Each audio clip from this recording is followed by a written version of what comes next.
역사적으로 일본의 입장에서는 한반도의 안정은 일본의 사회적 이익이기 때문에 상황을 냉정하게 보고 이번 문제 해결을 위한 노력을 해야 하고 해법을 위한 시나리오를 제시한다는 중립을 표방하는 일본 언론의 보도가 있어 눈길을 끌고 있습니다.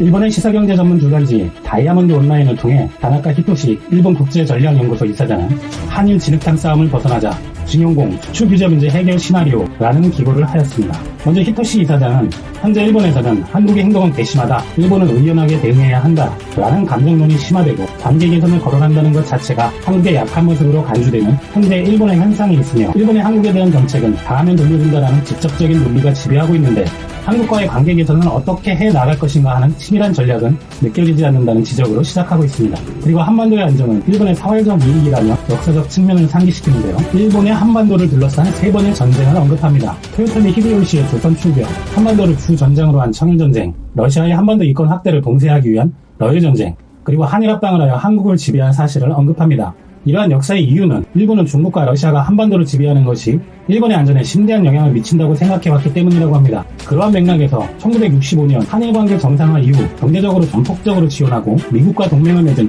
한국의 국가 형성을 도운 것은 일본의 안전을 위해서도 필요한 이유였다고 하고 있습니다. 즉, 일본은 한반도를 일본의 안전과 일체화해서 생각했고 그것은 오늘날에도 적용된다고 하는 것입니다. 또한 북한이 주도권을 잡는 한반도의 상황도 곤란하며 가장 필요한 것은 한반도 유사시에 미국의 작전계획을 실행하기 위해 미일 안보조약에 따라 미군 내 병력을 일본에서 대량 동원할 수 있어야 한다. 한국이 폐기를 통과한 지소미아의 가장 중요한 기능은 한미일 간의 군사정보를 지체 없이 교환하여 한미일 간의 연계를 현실로 추진해 나가는 것이었다 라고 말하고 있습니다. 경제관계에서도 한일경제가 깊은 상호 보완관계에 있는 것은 틀림이었고 한일관계의 악화가 무역, 운송, 금융 등 경제 전반에 축소 효과를 가져올 것은 분명하다 말하며 일본 불매운동과 한일 교류, 그리고 지난해 3천만 명의 외국인 관광객 중 25%를 차지하는 한국이 올해는 얼마나 줄어들지를 우려를 하고 있습니다. 국제관계에서도 중국이 크게 대두되고 자국우선주의 트럼프 대통령 하에서 미국의 세계 리더로서의 신뢰성이 저하되고 있기 때문에 일본은 미일 동맹뿐만 아니라 아세안, 호주, 인도 등 아시아 국가들과 파트너십을 강화하고 안보, 외교 관계를 구축해 나가야 하는데 본래라면 일본이 가장 먼저 우호 관계를 확인해야 할 한국과의 관계 악화는 큰 타격이다. 북한 문제에 있어서도 북미 협상, 북한 핵 문제에 대해 일본의 참여 자체가 미약한 것도 문제인데 한국과의 관계 균열은 일본이 앞으로도 참여할 여지를 줄이는 요인이라는 것입니다.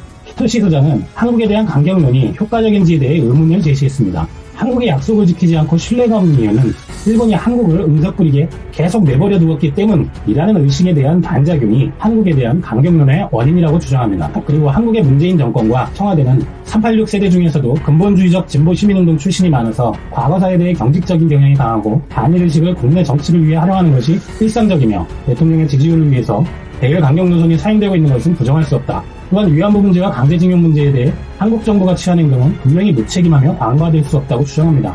그러나 외교는 전략을 가지고 결과를 만드는 작업인데 일본 정부가 부정하지만 강제징용의 배상 책임 판결이 나온 후의 타이밍에서 수출 규제 조치를 취하고 역사 문제에 대항 조치를 암시하는 표현으로 설명했기 때문에 한국이 일본의 수출 규제는 강제징용 문제에 대한 보복 조치로 인식하게 만들었다. 하지만 일본의 그런 외교는 강제징용 문제 해결을 초래할 수 없다고 말하고 있습니다. 또한 한국의 한이라는 정서를 언급하며 일본이 강하게 한국을 두드릴수록 이 한을 건드려서 어떤 불합리한 수단에도 일본에 저항하려는 한국의 의식을 자극할 뿐이다. 그 예로 지소미아는 한국에 이로운 것이지만 이를 종료한 청와대는 한국의 이런 국민 감정을 정치적으로 활용했다라고 주장하고 있습니다. 이어 히토시 소장은 한일 관계의 회복을 위해서는 우선적으로 토론을 하는 것이 중요하다고 주장합니다. 향후 한일 정상이 만날 기회는 8월 유엔 총회, 10월 22일 1왕 주기식도 있지만 동아시아 정상회의, 아세안 관련회의, 에이펙 정상회의, 한중일 정상회의 등 기회는 많지만 6월 오사카 G20 정상회의 때처럼 일본이 대부분의 국가와 양자 정상회담을 하면서도 보란듯이 한국과는 일정이 없다고 해버린 것을 반복하면 안 된다고 합니다. 한편 11월 23일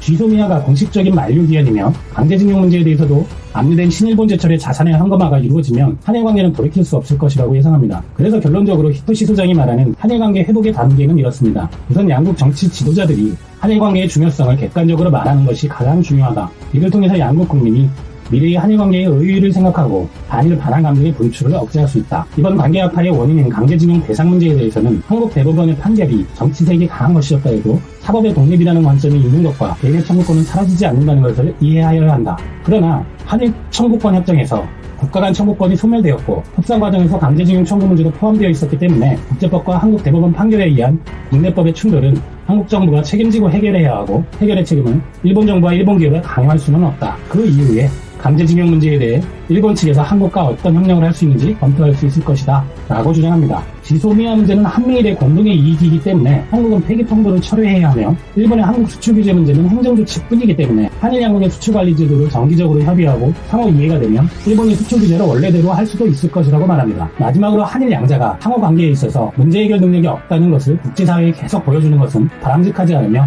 양국 정부가 자신의 이런 관점에 입각한 개선 행동을 취해주길 간절히 소원한다고 기사를 마무리하고 있습니다. 이 사설을 보고 시사멘터리의 생각은 이렇습니다. 감정적인 대응을 자제하고 상호 간의 중요성을 인정하고 원칙적인 대화와 합의로 이 진흙탕 싸움을 벗어나자는 주장은 일견 이성적이고 합리적인 것 같지만 어이가 없습니다. 한일 관계는 양국 모두에 중요하니까 냉정하게 협력해야 한다고 하면서도 한일 갈등의 원인이 일방적으로 한국이 국제법을 지키지 않았고 한국이 일본에 응석을 부리는 것이 문제라는 전제를 깔고 그 해결 방법도 한국이 강제징용 문제는 1965년 협정에서 종료된 것이라고 인정하고 국내에서 처리하는 게 원칙이다. 지소미아는 한미일 관계상 중요하기 때문에 무조건 회복해야 한다. 그 이후에 일본의 수출 규제는 행정조치일 뿐이니 협의를 통해 원상복구를 검토할 수 있다는 주장은 일본의 아전인수와 일본 정부의 주장이 바탕될 뿐입니다. 독립적이고 현실적인 논조에 그린 척하지만 일본의 한국과 관련된 전쟁과 식민 지배까지 언급하면서도 거기서 일본이 발생시킨 한국에 대한 엄청난 피해의 원인이 일본이고 일본이 이 과오를 솔직히 인정하지 않는다는 게 가장 큰 문제라는 것을 모르고 있습니다. 결국 일본은 자신들의 안정을 위해서 한반도 문제를 이용해왔고 현재는 미국 중국을 중심으로 한 세계 정세와 그 가운데에서 한반도를 더 잘 이용하기 위한 성결 과제가 헌법 개정을 통한 전쟁 가능한 보통국가로의 정황이라고 인식하고 있는 것이 숨겨진 가장 큰 원인이라고 시사멘터리는 생각합니다. 그렇기 때문에 아베와 일본 우익들은 반한 감정과 북한의 위협을 이용해서 일본의 우익화를 도모해서 자신의 지지율을 높이고 헌법을 개정하려는 것입니다.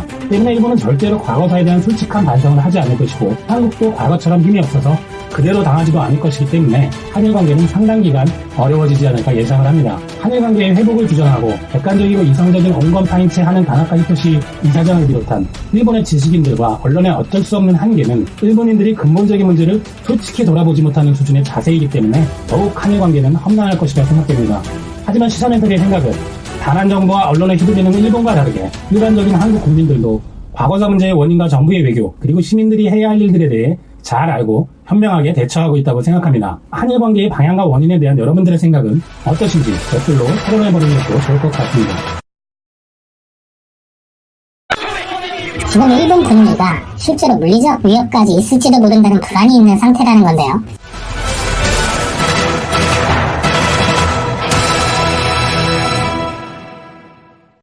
일본이 촉발한 수출 규제로 시작된 한일 관계는 광복 이후 최악이라는 평가가 정확한 것 같습니다. 하지만 한국, 일본 양쪽 국민들의 반응과 대처는 조금 다른 게 아닌가 하는 생각이 드는 보도가 일본에서 잇따르고 있습니다.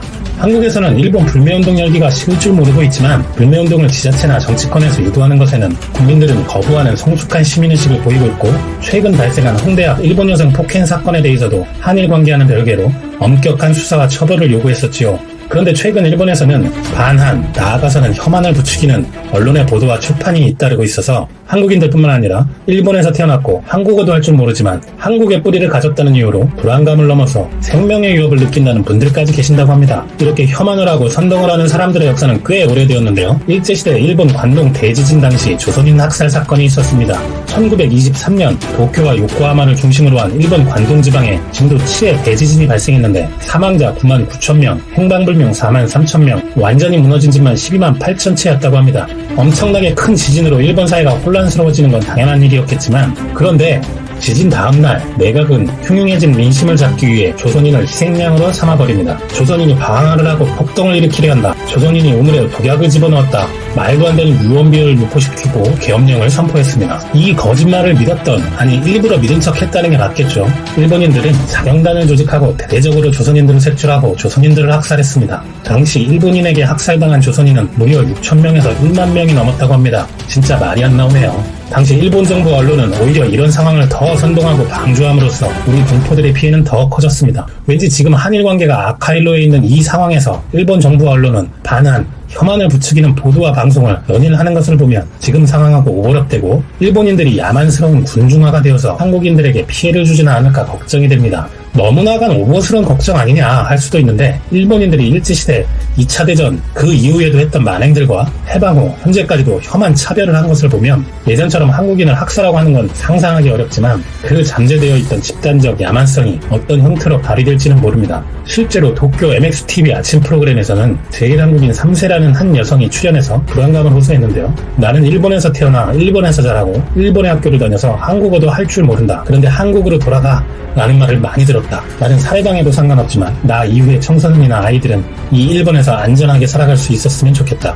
이런 표현을 보면 지금 일본 분위기가 실제로 물리적 위협까지 있을지도 모른다는 불안이 있는 상태라는 건데요. 이번에는 일본 언론 버즈피드 재팬에서 보도한 내용입니다. 이런 혐한의 사회 분위기에 시민단체도 문제의식을 가지고 성명을 냈는데 내용들은 이렇습니다.